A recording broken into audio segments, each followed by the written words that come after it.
Hey folks, this is Ham, the Guinness Gamer here, bringing you my first Ashes of Creation video.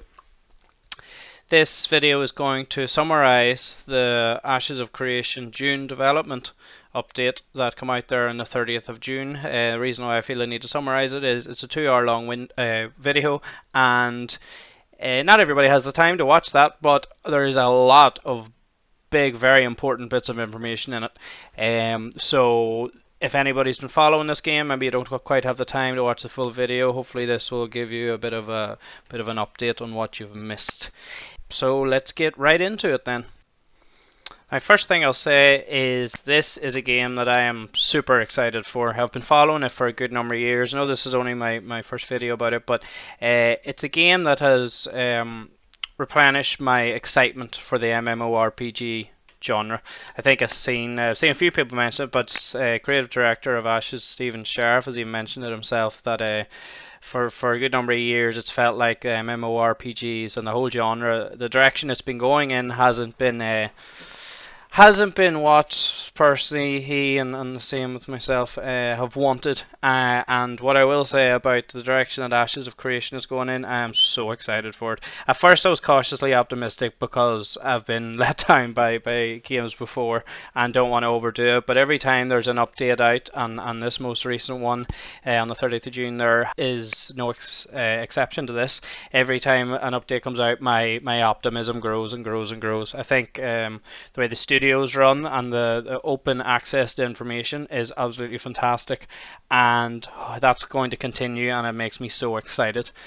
But as I say, that aside, let's get moving on to the actual development update.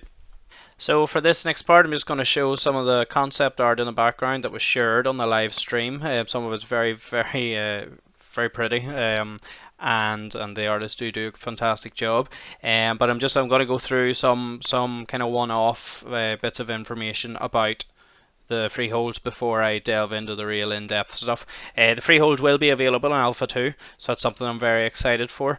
The freeholds are one of 4 types of player housing that will exist in the game. The other 3 types are apartments, which we know very little about, static housing, which can be in the nodes, and instance, so we've seen that in other MMORPGs, and then the 4th one then is the inn, and it's a temporary living space that has no quantity restrictions for the amount of people that can live in it, but Stephen did say, the creative director did say, that there's a limit on the amount of taxes that can actually be delivered to a node in an inn, but that'll be explained in more detail further down the line. For now, we just want to focus on the freeholds.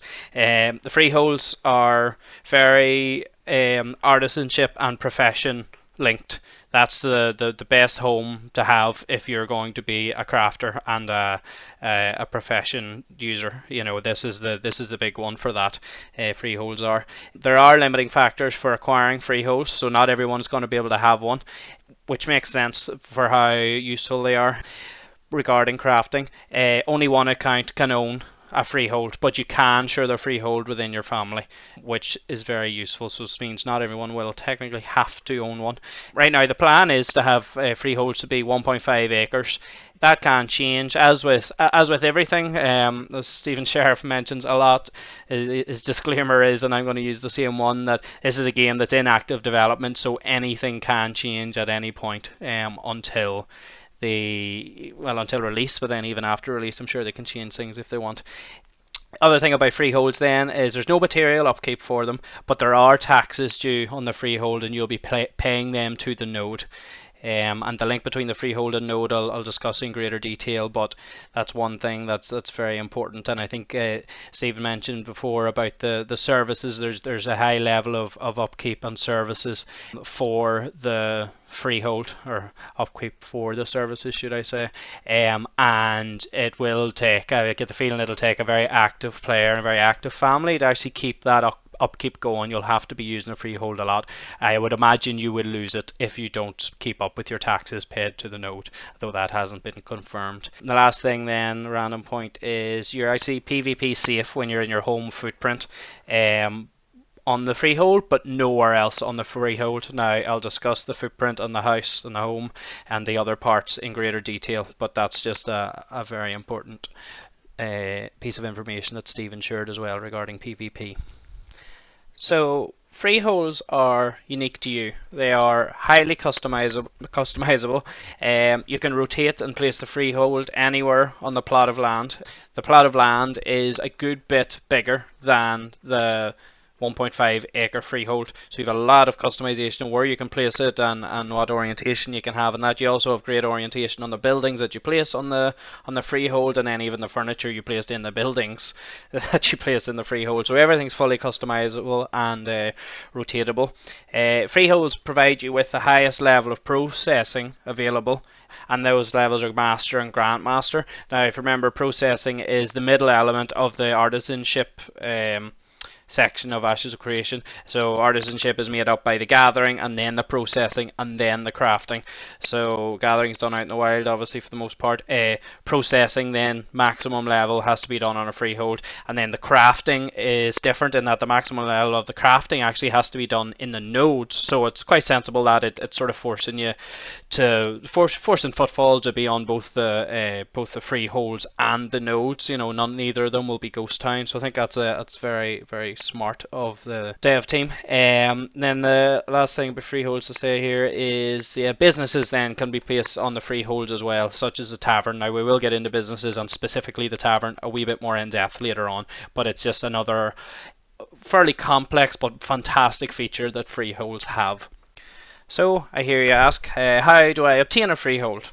Well, in the first instance, you have to do a quest that allows you to acquire a certificate that proves you're worthy to own and maintain the freehold. Once you've done that quest, you then have to acquire an actual permit for the parcel of land. In the early stages, when the servers knew the only way to acquire them will be by bidding for these permits, but later on as the server progresses, you'll be able to also buy them from other players or from the auctions.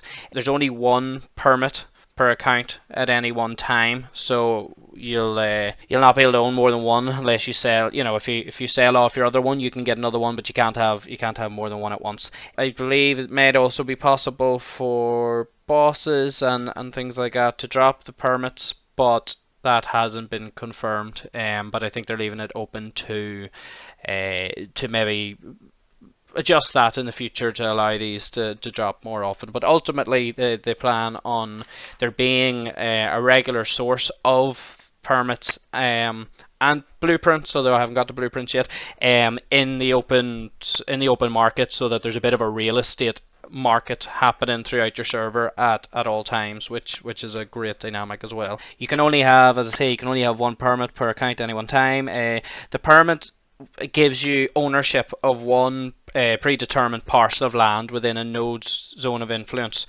As mentioned before, this parcel of land is much bigger than the actual freehold that you place on it to allow for all that customization of where you place it and how it looks. And I think ultimately, with the amount of customization that there is here for all of for everything that really into a freehold, I'd say it's very unlikely that there'll ever be, even across all the servers, that there'll ever be two freeholds that look the same. It's insane the level of customization, especially as we delve into, as I mentioned, blueprints and stuff that we will get to shortly. Then the last thing is then you will place that freehold then within the parcel of land, as I say, and that will bring us on to the next screen, which will be roughly what the freehold will look like and some concept art regarding that. So once you've obtained a freehold, the next obvious thing to do is to place it.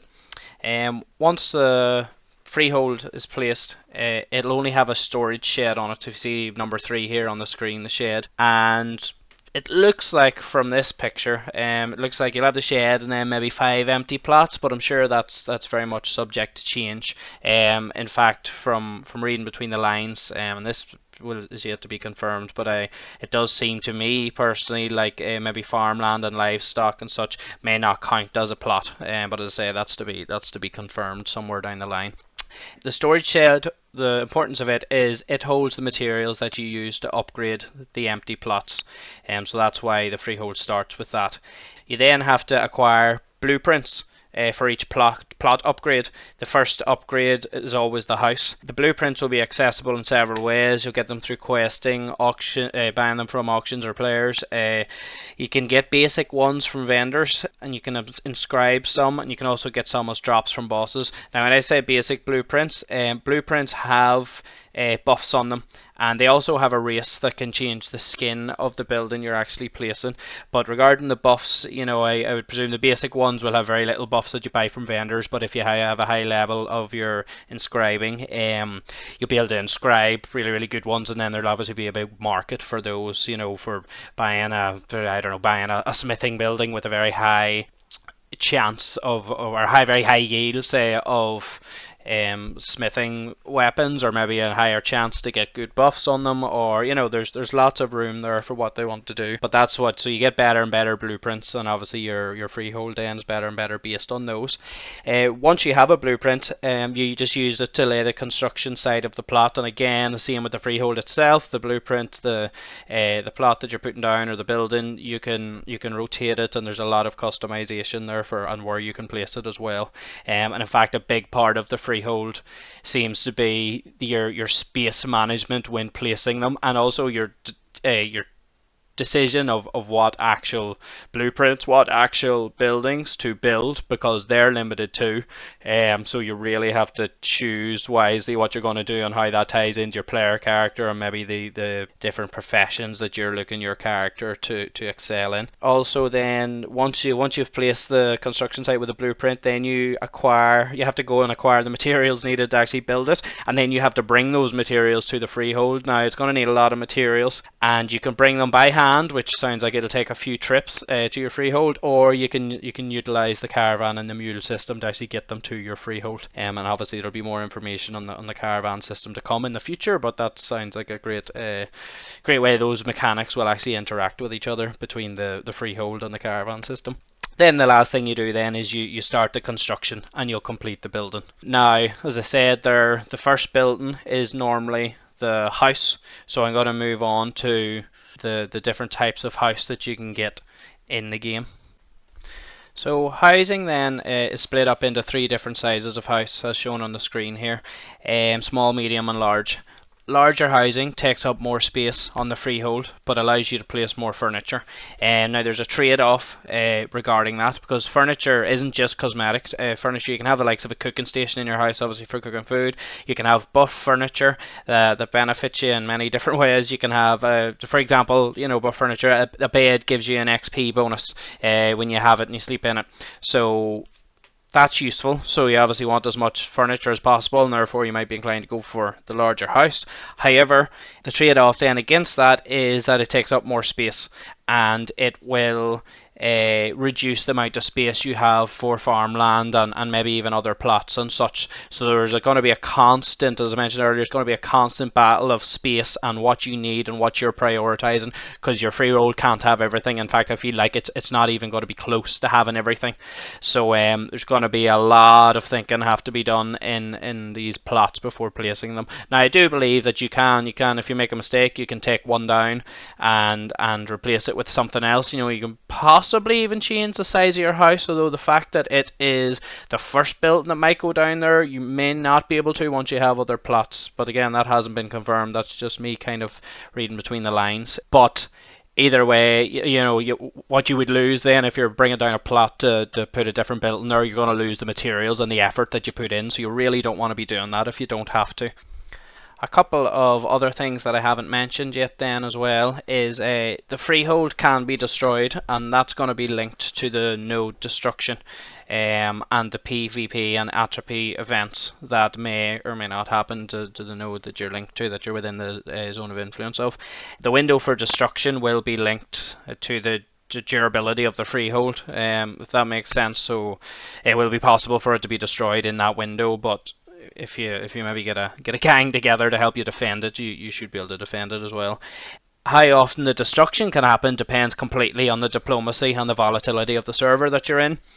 If you're the best diplomat in the world, nobody will ever attack your zone, will they? But or your node and the zone that you're in. But then you could be on another server and it just be toxic as anything, and we don't want to go there. But yeah, that depends completely on the human population that's actually in the server. You also have full control over your freehold permissions, so nobody can use the freehold or anything on it without your say so, which is fantastic. And then the last thing here that I haven't mentioned yet is cosmetics. Cosmetics, whether they're pre-purchased or earned or bought in game, they can override your blueprints and how they look.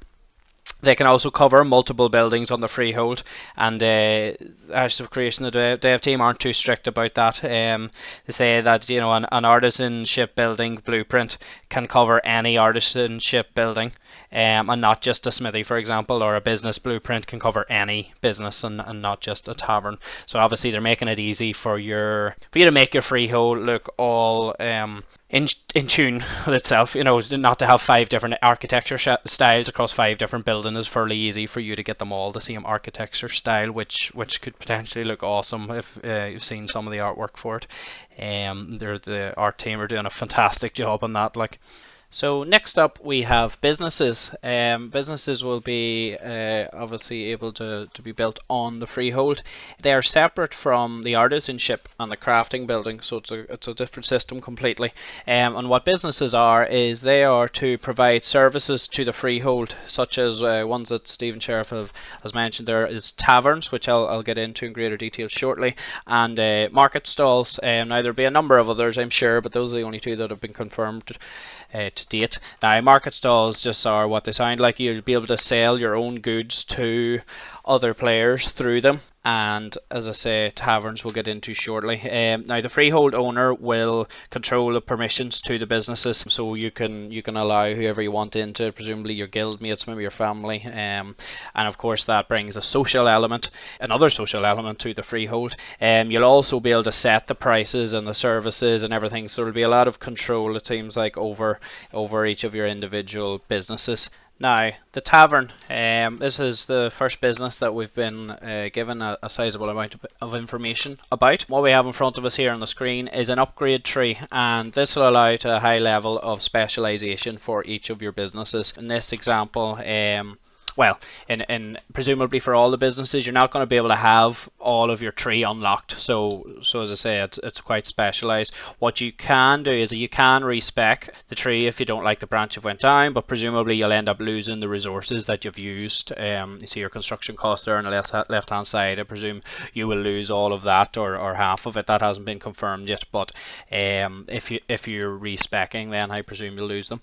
You can also, if you want to, you could build multiple versions of the same building, so you could build a couple of taverns on your freehold if you wanted to be able to avail of all of the different parts of the spec tree, but of course that's going to take up more space, more plots, and ultimately will reduce your ability to put other buildings on your freehold. So what your tavern can do, a couple of different things, but it can sell food and drink.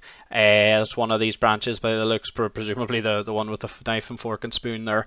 Can sell food and drink, and what those will do is those will provide buffs to players. So that would be probably a good tree to go down if your freehold is built near a popular area with a lot of hunting or gathering of some kind, and people will come to your tavern, get the buffs, and then go out. Also, the other branch here then is the bed it shows there, and what that does is give you rested XP.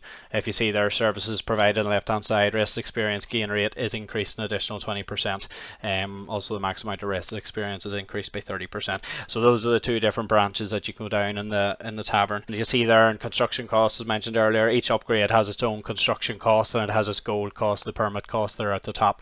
So it's obviously something that you're going to want to put a decent amount of thought into before you start to invest the resources, so that you're not ultimately wasting your resources. Now, artisanship. Artisanships split up, as mentioned this before, split up into 3 different skill trees: the gathering, the processing, and the crafting. Artisanship is the overall term for all of those. You can build artisanship buildings for each of on your freehold for each of your crafting and processing professions. You have to construct the artisanship building first, presumably from a blueprint the same as housing, and it'll take up a plot. But then once you build that, then artisanship buildings will have their own tech trees, similar to what I've just shown with the Tavern. They will provide freehold-wide benefits that will be linked to professions. So that's fairly important. I think it's not just limited to your artisanship building that it's in. It's a whole freehold. You can then place profession stations within the artisanship building, and these profession stations will also have benefits separate from the artisanship building benefits. So you could end up, if you build the right concoction, I suppose, of buildings together, you can end up with a whole lot of benefits for your particular professions that you want to. You could potentially turn your whole freehold into a processing plant for multiple professions, but remember, you'll always be limited by space and plots. So choosing between doing everything at an average level or fewer things at a higher level is ultimately what you're going to be doing. This here is a snippet from the June development update showing the metalworking station. That's it on the right then, and that's ultimately how the metalworking station artisanship building will look. For that, as mentioned earlier, that's a particular skin on it. There'll be different skins for every race, and that's something that I'm very excited for. But this is just generally showing. They don't actually do any processing here, but it's showing what those kind of buildings will look like. Now on to processing. As mentioned before, processing is the middle section of the artisanship.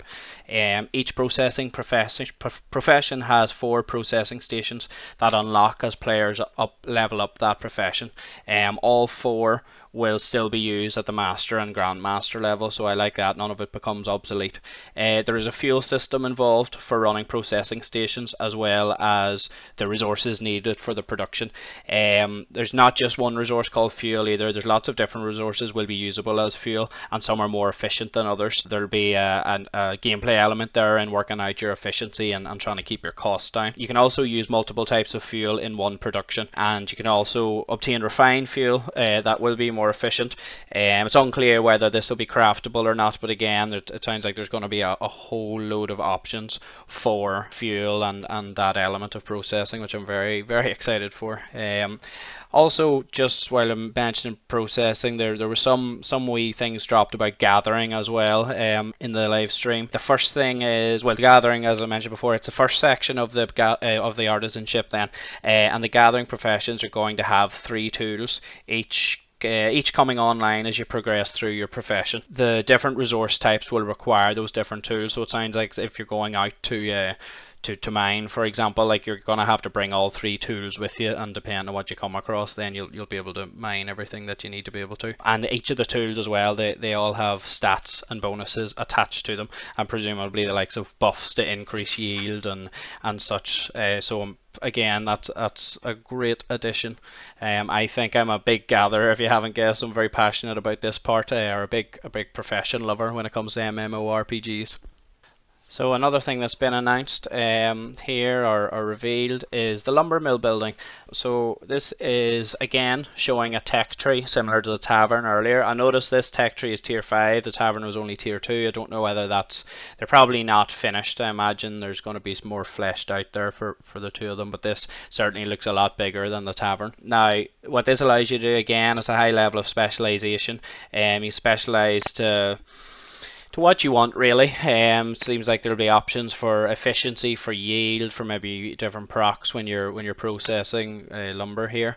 Again, you can't spec in everything, so you're going to go down one tree, and ultimately once you make that decision, you want to stick to it, or else you're going to presumably be wasting resources. And as you see there, yes, it costs gold and materials to upgrade as well, and that'll get higher obviously as you get higher through the tiers, as you would expect. The upgrades that you put into the stations as well, into the likes of the Lumbermill here, they can be seen on the actual building in real life, for players running past it, so players can see what upgrades you have on each station, which I think is a nice addition, because ultimately your freehold, as I said earlier, your freehold's going to be very, very unique based on all these hundreds of different things that can make it different than somebody else's freehold. Even if they've built it in the same place on another server, it can be completely different. There has been a lot revealed about farming, and I'm gonna run this in the background while I discuss it, just showing Stephen's character farming a couple of different resources. essentially farming is, as you'd expect, you'll acquire seeds and plant them. You can acquire them, seems like you'll be able to acquire them in a number of different ways. So I'd expect questing and rewards and buying them from players, all of the normal stuff. You plant them, but then you do have to take care of them. So these have all been already grown, what he's harvesting at the minute. But you have to water them, you have to fertilize them, you have to take care of them to make them grow. In time, and then in time you'll be able to harvest them. Now you can harvest or you can gather them in different ways. Like you can harvest them. Stephen's just showing one way here really, but you can harvest, say, corn. You can harvest the actual corn off the corn plant, or you can like uproot the whole plant, if you want. And there's two different reasons why different reasons why you would do that. Also depending on what you're harvesting, you can defruit them as well. So there's a number of different. Sounds like there'll be a number of different plants and crops that you'll be able to plant, and then different ways to interact with them depending on what you've actually grown. Farming will be affected by the different bonuses from processing stations, which is nice. So again, I imagine bonuses that affect yield and production, and even you can also gather and process faster using tools and machinery. If you end up with this massive farm like Stephen's running along there, and he's grabbing one at a time, but there'll be an ability to or scope for speeding that up quite dramatically. Crops also sound like they'll be usable for feeding animals. I'm sure we'll be able to use them in cooking and such, but being able to feed animals and fire them into the animal husbandry tree, that our skill that I'm about to discuss next, that sounds very exciting. So I feel like if you're going to be doing one, you might as well maybe be doing the other, crops and animals, but we'll see. That's obviously down to individual preferences for everybody. So again, I'm just going to run this in the background, showing animal husbandry while I discuss it here. Stephen's shearing a sheep, which is pretty cool. So animal husbandry is essentially, it's for breeding mounts and pets, but also farm animals. So there's a lot of scope there for different maybe branches that you want to go down. You can breed the animals for better stats and maybe fertility, and increase their harvest yield depending on what you are, what you're breeding. Obviously that'll dictate where you want to go down. Here we have pigs and cows on the screen, and you've seen there the sheep being sheared. These are obviously domesticated to like farm animals, so ultimately Stephen's going to milk the cow here, so you can get milk out of the cows, but you can also then kill them. Again, same as the crops, depending on what you have, there's multiple different ways to interact with them. So he can think here he's going to milk a couple of cows, and then he butchers one of the pigs, and just to show the different elements that you have. But this is only farm animals. It doesn't show anything about mounts and pets being bred, but again, that's all part of the animal husbandry, and this hasn't been revealed yet, but I imagine there's probably some kind of skill tree or tech tree relating to professions, and maybe you can specialize more in one as opposed to the other. But when you're raising the animals, no matter what they are, you have to feed them, you have to care for them. All animal husbandry animals can sit around the freehold as well, as you can see on the screen here, which is pretty cool. And other than that, what I can show, I'll also go ahead here and show you the mount as well, the Lightfoot Leveret, which they've revealed in this update for the first time as well. It's a pretty nice looking mount. Again, this will be presumably linked to the animal husbandry profession, but he's going to hop around on this. Actually quite quick, but I do love the artwork on some of these mounts that they've shown so far. It's pretty awesome. So he's just going to hop around there, which I think's a good thing to see 20 seconds of. So the next thing that was also revealed was the inventory management system. Now, first thing I'll say, as Stephen was very clear about, is the UI here isn't finalized. This isn't how it's going to look, but this is just showing the functionality of it. For inventory, you've got two separate inventory systems, right? So standard single slot for non-material and non-gatherable items. So we're used to that, but then you've also got materials and gatherables. separate system that's in a Tetris-like system, and this has different shapes and stack sizes. And this is to use space as a limiting factor to gathering and make you think about what you're going out to gather. This system ties into the crates and caravan system. There are separate bags for resources as well, and they will be buffable for resource gathering.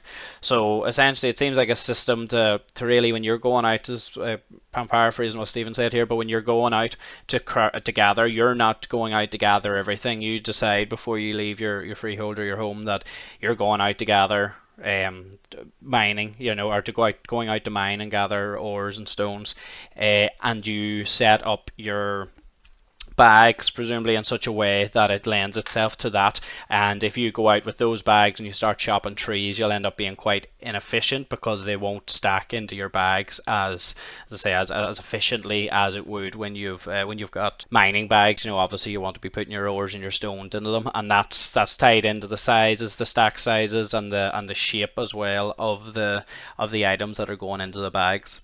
Again, here's showing part of this is just a different snippet from earlier, but part of his inventory management usage. And again, some more snippets of it here as well. It does look quite I know I said earlier the UI isn't finished, but I do like how it looks even as it is.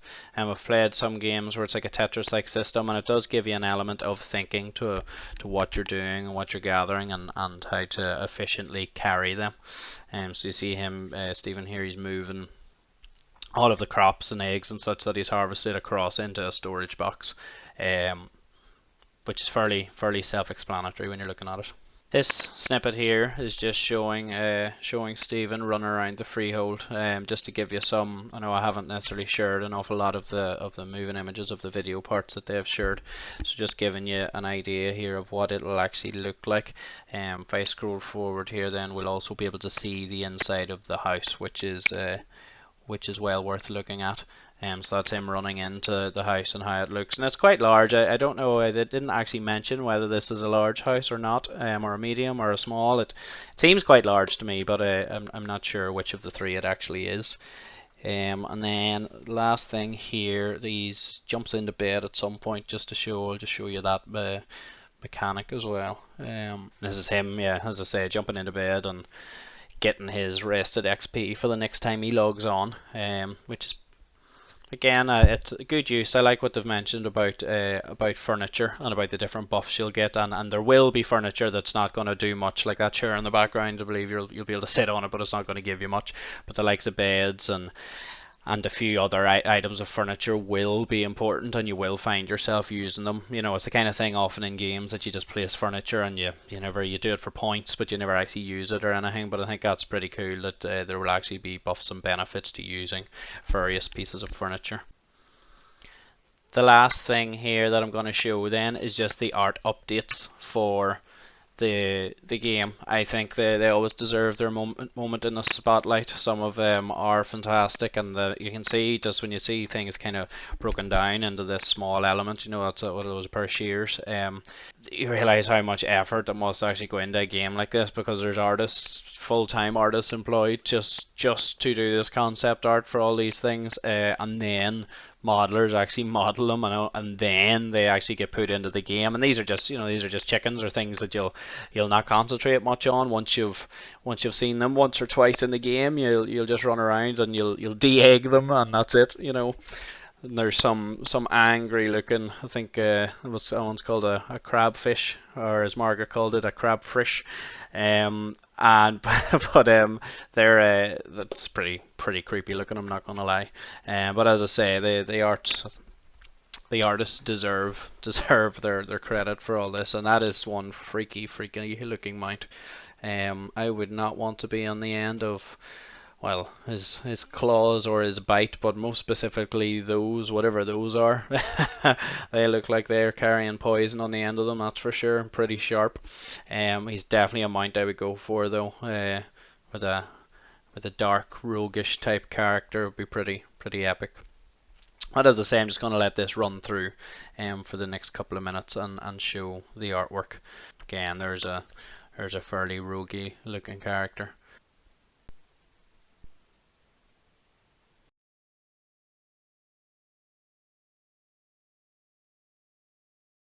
While this cycles through then the rest of that artwork, I'm going to call off the video here. I hope you've enjoyed this summary. I do intend and start firing out Ashes of Creation content in the future, more Ashes of Creation content.